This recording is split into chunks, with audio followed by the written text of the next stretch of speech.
In this episode, we sit down with Sian Miller, an independent estate agent who's teamed up with TAUK and voted their most memorable marketeer in 2025. We'll explore how she built a standout personal brand, balances business, and also what it takes to grow a one-woman agency from the ground up. Hope you enjoy it. Sian, welcome to the podcast, and long overdue, I would be saying. So let's start off by those tiny minority of people who don't know who you are from social media. What's the little background on Sian that we should know? Okay, so obviously I'm Sian. I didn't start my career in a similar way to other people, so I was never part of any sort of corporate high street agency. So I'd actually started originally in the real world of property as such, with an independent estate agency near to me. Joined part time, just doing sort of more property management side because I was always quite a lettings focused person. Um, Joined part time because I just had my baby, and then worked my way up to becoming branch manager. We had a very small team, so I didn't have the same pressures that other people have experienced in their times. You know, I still had my KPIs and my targets, but they weren't on quite the same pressure or length to what a lot of people have experienced with the high street. Um, I moved on from that when I was, funnily enough, about 7.5, 8 months pregnant to start my self-employed journey because, you know, no time like the present, whilst also moving house. So I launched in November 2022 as a self-employed agent. And like I said, because I was moving house at the time, it was just absolutely awful, the experience, and it just really solidified to me I was making the right choice in what I was doing. And yeah, haven't looked back. I'm with the agency UK, so with TAUK now. Absolutely loving it. Highs and lows as per any career, but we take it on the chin and we keep going. And was that the catalyst for you to go from being an employed estate agent to going self-employed? Was it that experience of selling your own property you thought to yourself, actually, I can do better than this, and these guys are getting paid X amount of money, and I should be taking a larger percentage than 5%, for example? Funnily enough, no. So what had actually happened was I was due to go on maternity leave from my current job. Hadn't actually considered the life of self-employment because, you know, kind of 3.5 years ago, we didn't see as much of it as we do now. Um, and it ended up with, because my role was quite varied within the business, is that the owner of the business had actually decided that it was going to be quite hard to fill my role temporarily while I was on mat leave. And I took a voluntary redundancy and made the decision quite quickly about going self-employed. I'd seen what other self-employed agents were doing in my area, and I thought, okay, we can give that a go. Um, and from the moment that I launched, it was sort of full steam ahead. So yeah, again, it's not the traditional self-employed background of, you know, I knew I could do better, or I wanted to earn more money, or I wanted a better lifestyle. When I was working at that job, I almost didn't know any different to what was out there because there was just so much less about it. But you know, looking back at it now, it's the best decision I could have made. And obviously, you went down the brokerage route. Was there ever a temptation slash thought in your head of going, actually, I'm gonna cold start this, and I'm gonna open up Sian Miller Estates and kind of do it all afresh? Or were you always thinking you're gonna go down the brokerage route? I always thought the brokerage route. For me, it was just having that extra sort of support there and people sort of around you that have been there and done it and sort of taken their experiences on board as well. I think that from a financial point of view, again, you know, I was heavily pregnant due my first child, my third child, sorry. They all merge into one. And just the financial aspect of moving house, it was never a consideration to sort of think, "Do you know what, I would love to pay 5 grand for the portals as well as 5 grand for an office space in a high street that's dying out." I could see that before it sort of really snowballed. So for me, it was always brokerage. So you mentioned also you got three kids, and I think you've got a horse as well and a 2 dog? horses, 3 dogs. Yeah, okay. So you've got a full and active life. How on earth do you balance having an estate agency business and that much going on around you? What are some of the kind of factors you put in place or the boundaries you put in place to kind of balance all of that in one go?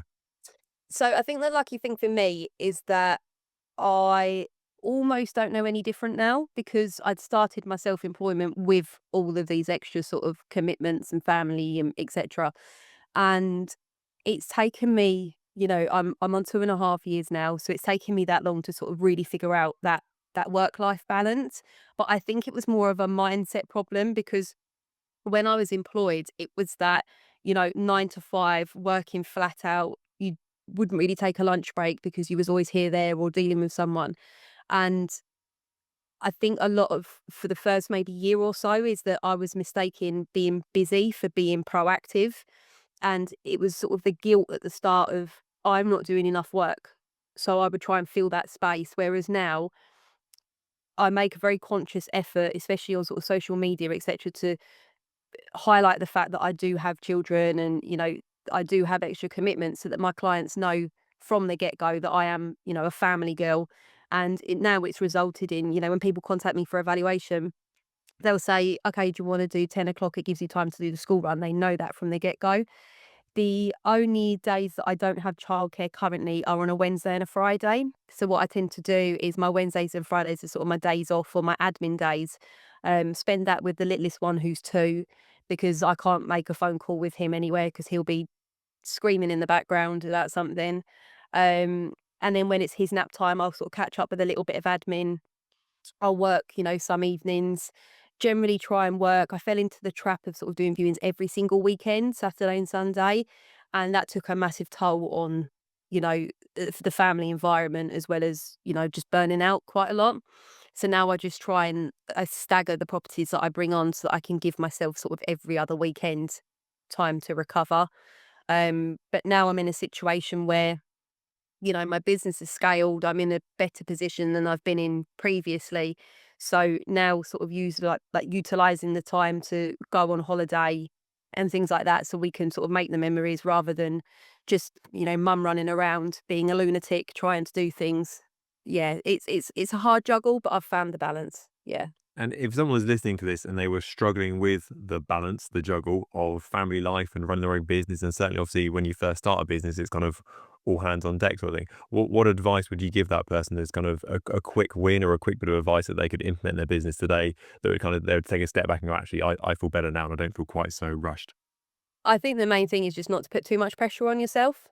And that's something that I was doing as I was putting so much pressure on myself to be, present for my kids, but showing up for my business, getting the work done, etc. That it was just putting so much pressure on me as a person that actually it took me away from what was actually important. And then that was the mindset shift of I actually need to be proactive and not just busy. And I think it's very easy, it's very easy to have mum or dad guilt. It's very easy to, think I haven't done enough today for the business. But ultimately, it comes down to just not putting that much pressure on yourself. So you continue that motivation, structure yourself, and yeah, get on with it. So you're now the award-winning Sean Miller because I went to the TAUK summer competition, technical term, and you won the top marketer award from memory. Most memorable marketer. Most memorable marketer 2025. So here's a weighted question for you. What do you think sets you apart from everyone else as being the most memorable marketer in 2025? So, as you know, because you was there, I was not expecting to be nominated for any award because I'd only been part of TAUK by that point for sort of a month or two. Um, and with regards to marketing, it depends what aspect we look at it. Do we mean sort of video marketing, property marketing? Do we mean personal brand marketing? But for me, a lot of people know me from LinkedIn because I'm very all over LinkedIn. And I think that this industry, there's too much sort of sugarcoating the life of a self-employed estate agent. Oh, it's great. You've got flexibility. You've got freedom. You can do the school run. You can do this. You can do that. The truth of the matter is you can't all the time. So I like to be really sort of transparent on LinkedIn, etc., to actually give people the opportunity to see the negative side of what we do.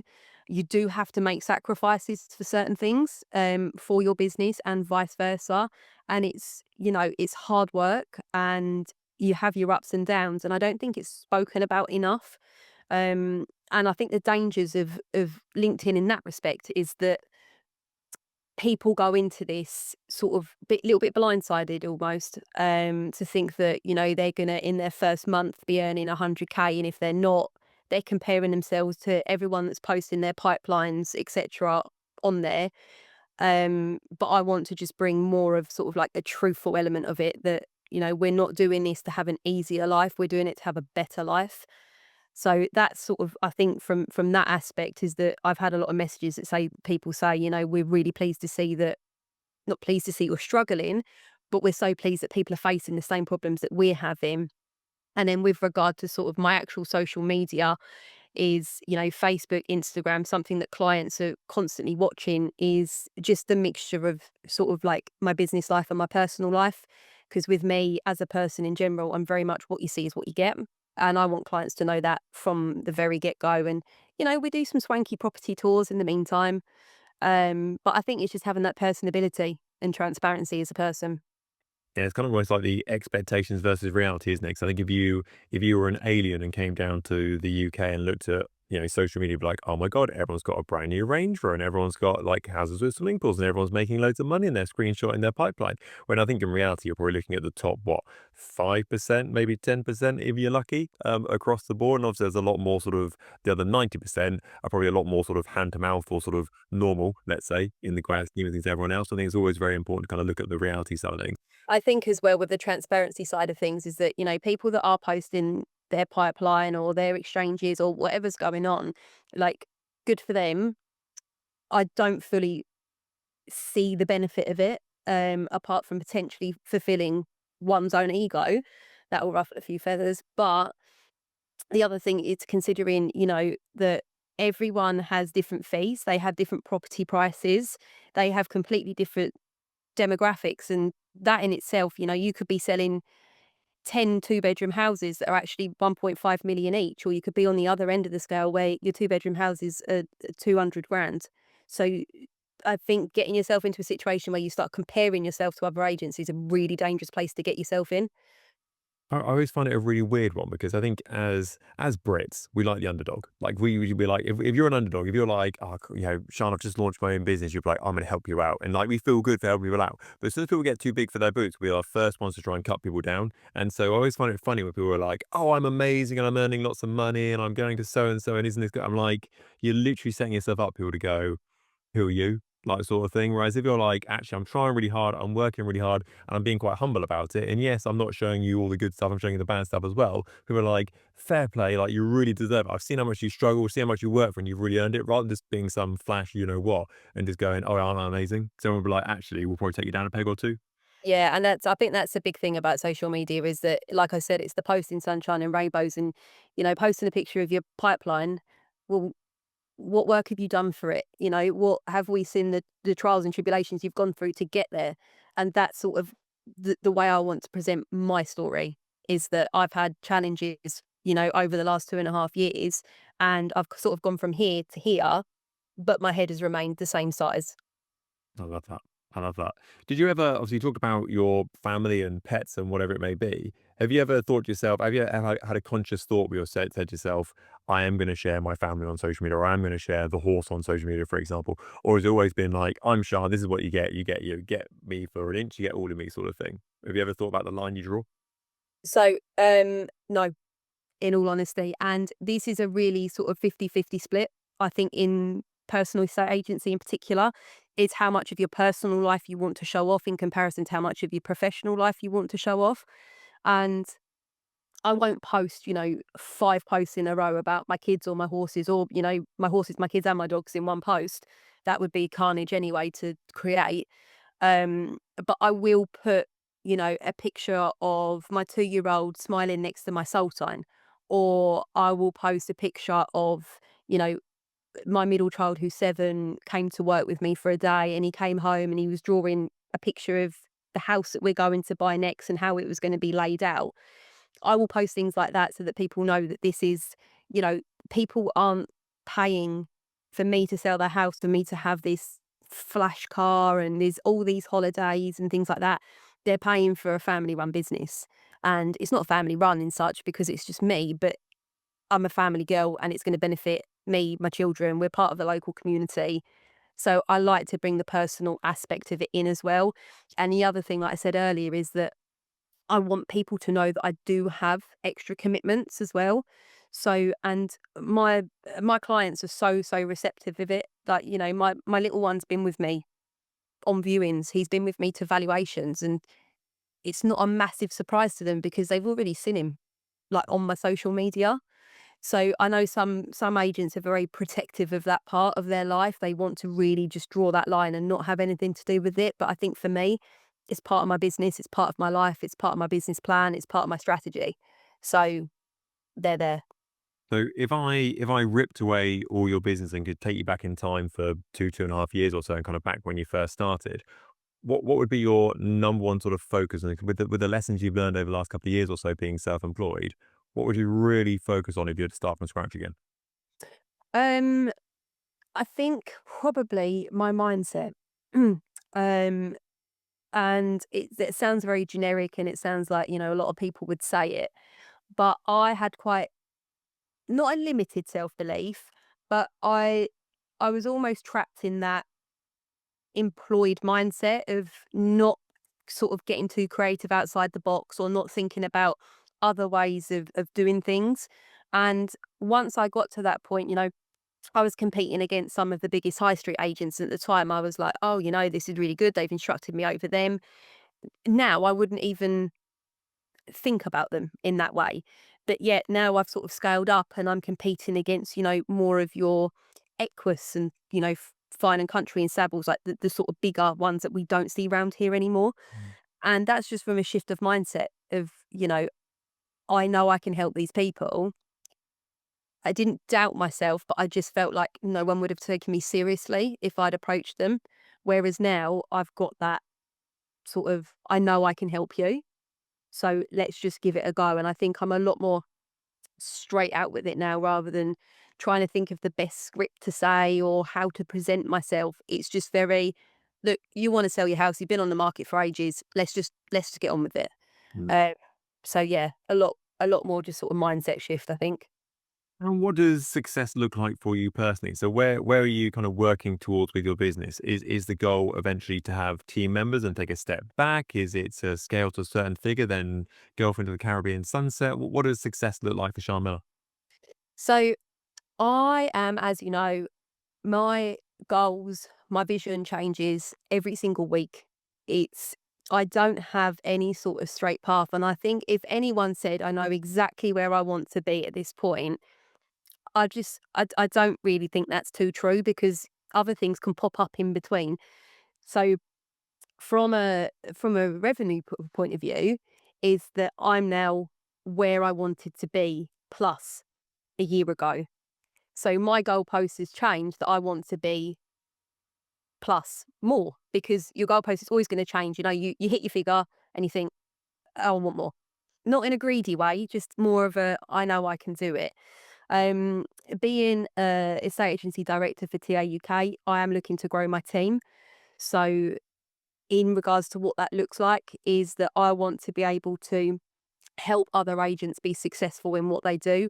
It's not just a recruit, bring anyone on. It's about bringing the right people on with the right values, the right culture.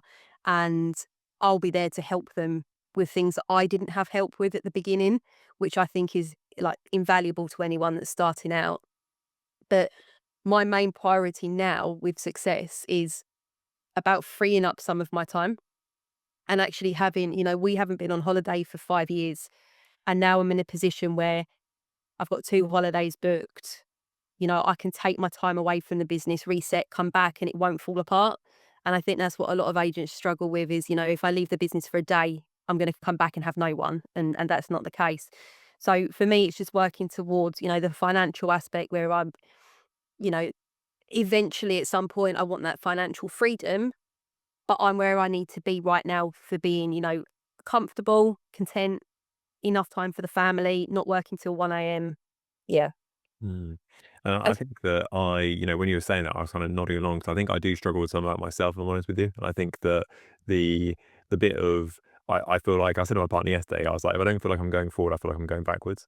And I was saying to her, look, if I don't feel like I do these certain things every single day in the business, that the phone will stop ringing the day after, sort of thing, as if it's gonna be some groundbreaking thing. I think it does take a certain amount of kind of trust, confidence, belief, whatever it may be, to kind of go, actually, I probably could take a day off or a week off, and probably, some people might notice, my clients will obviously will have to message and say that I'm off for a week, it's going to go to voicemail quite a lot. But I think actually the reality of sort of the momentum of the business, probably after a year or two, you've probably built enough behind you that it should kind of keep rolling, whether you're at the wheel or not, for a certain period of time anyway. And I think we put much more expectation on ourselves than our clients do as well. It's that constant, I better check my emails, I better check my emails, I better check my emails, literally every 30 seconds. Your client's not expecting a reply within those 30 seconds, and you end up just sort of doom scrolling on your emails. And the same as if you say, to a client, I'm off tomorrow. If you need me, then let me know. But, unless it's really urgent, I need a time, like the time off. And in your head, you're thinking, oh my God, they're going to think I'm neglecting them and their sales going to fall through and they're going to leave me like a no-star trust pilot review. But the amount of times they'll just come back to you and say, you absolutely deserve it, you know, we'll pick it up at the end of the week. It's not, we just put that pressure on ourselves. And the one thing I'll never do, that it's a bit of an ick for me, if I'm honest, with other agents, is this whole I'm available 24 hours. Oh yeah, God, yeah. You're not. If someone rang me at 2 a.m. to talk about, I don't know, that they don't know how to fill out their property forms, that can wait. I'm not available 24/7, and I'm never going to be, because A, you can't be, and B, why would you want to be? I think that's a sign of maturity of your business. Then when you first start, you're like, yeah, we're 24/7. You could phone me at 9 o'clock at night and I'll speak to you, sort of thing. And it's like, well, okay, when you first start, that is maybe sustainable because you've got like 3 properties on the market. And therefore, when you get that many calls at 9 o'clock at night. I think once you get to a certain size, it's just verging on unhealthy for you and your business to be like, oh yeah, phone me at 9 o'clock at night. Like for me, my phone goes on airplane mode at 5 o'clock, literally on the dot sort of thing. I'm out the door, I'm going to the gym, thank you very much. And all my clients know this, they understand that. And one of my clients the other day said, oh, do you mind if I send you a voice note when I drive to BNI at like 5:30 in the morning? I was like, do what you like. I'll turn my phone on at 8 o'clock, so it won't come through till then anyway. So you can actually do what you like. But yeah, it's definitely a maturity in yourself and your business to go, actually, I work hard when I'm at work, but I draw a line and I say, actually, at this time I finish, and therefore my life continues after that. Yeah. What are some of the other mistakes you see self-employed agents make out there that you kind of wish you can kind of say to them that you're doing it this way, but actually you should really be doing it this way? So I've got a post about this on LinkedIn, that's scheduled to go out.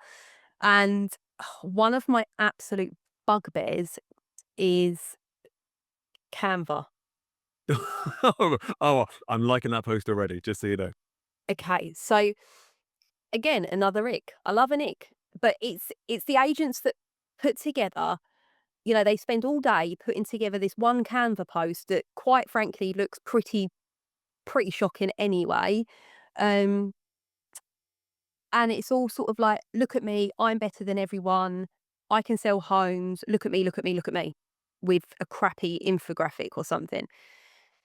And then it's the whole, oh, my dream clients haven't rocked up in my inbox yet. I wonder why. Let me post another one. And what they're doing is they're just spending all of their time on something that is just not going to work. And that really, really upsets me, in all honesty. Say, coming from someone that does most of their business on social media. And I just want to say to, like, those people, you're making a huge mistake in utilizing your time doing that, rather than putting together a post that's telling a story about how you've helped a local home seller or buyer, what you've done in your local community, what the market updates are in your area. Actually, people look at you as, they have to relate to what you're saying. And if you're saying, look at me, look at me, look at me, you're just thinking, actually, you're a bit of a dick. Like, I don't want to look at you. But if you, put a post out that maybe says, this homo, we were stuck on the market for 2 years and we sold it, in a month. Someone will relate to that and think, we've been on the market a long time. That person sold it. I'm going to contact them. And literally, it takes 30 seconds to write, rather than spending all day on a Canva template. No. I always do the Canva templates. I'm just thinking to myself, that's a video, right, next one, that's a video, right, the next one, that's a video. Here's my so-and-so. And I think just the time it takes you to do a Canva post, get your phone out of your pocket, clip your microphone on and go, you never guess what someone's just asked me. And then just record a video about that topic. It's so much better when it comes to things like personal brand and people actually relating to who they are. No one ever says, oh, I love your Canva templates. And don't get me wrong, when I started, again, I didn't have the guidance there that I needed, is that I would put out Canva posts and it would be, well, actually, I wouldn't put out, they would be done for us back then. And, just really generic type information that no one really cared about. Whereas now, they're being used as a filler post, as I'd say. I haven't really got anything to post about, so I'm just going to put this on. And I think the one thing that I've really taken from, the last 6 months is that when I'm on, when I'm marketing a property, I'll say to my photographer, "Do me a favor, I'm gonna look like I'm arranging these flowers. Can you just quickly take a snap of it so it looks professional?" And then I'll use that as this is how much care I put into marketing your home. I'm here arranging flowers. We need to get it right from the get-go. And then again, you're relatable because someone's thinking, my agent didn't do that, and I've got tea towels all over my kitchen and I've got washing up in the sink. Like, they're not taking their time with it. So it's again creating that problem and solution type. So I'm gonna be super nosy now if that's okay. So where's your main instruction source these days? Is it from your socials? Is it from sort of offline, like lettery, boardy awareness stuff, or what's working for you now? Social. Okay. Is it a particular platform? Facebook. Sorry, one answer, Sean. Mm. So yeah, those that know me know that, like, I'm very sporadic and I'm very shiny penny syndrome. I've got one idea, then I've got another idea, then I'm bored of that one and I'm back to that one. I'm bored of them both and I'm going to something else. But the one thing that I've stuck with consistently is Facebook and Instagram. And again, I think because I've got quite a creative mind, is that I can put together posts that, like I said earlier, just is that problem solution scenario. And the other thing is not worrying about your reactions or your likes, because actually what you want is you want the people that are reacting to it or liking your post or sharing your post or following your page are not just, 1,000 other agents that have liked your page, but your hyper local market, because then you know that you're getting your correct reach to the correct people. Um, I've got, people that I have no idea who they are. They'll share my post in the community boards where I can't post as a business. I've got people, again, I don't know, that tag me for recommendations and things like that. And it's just, it works.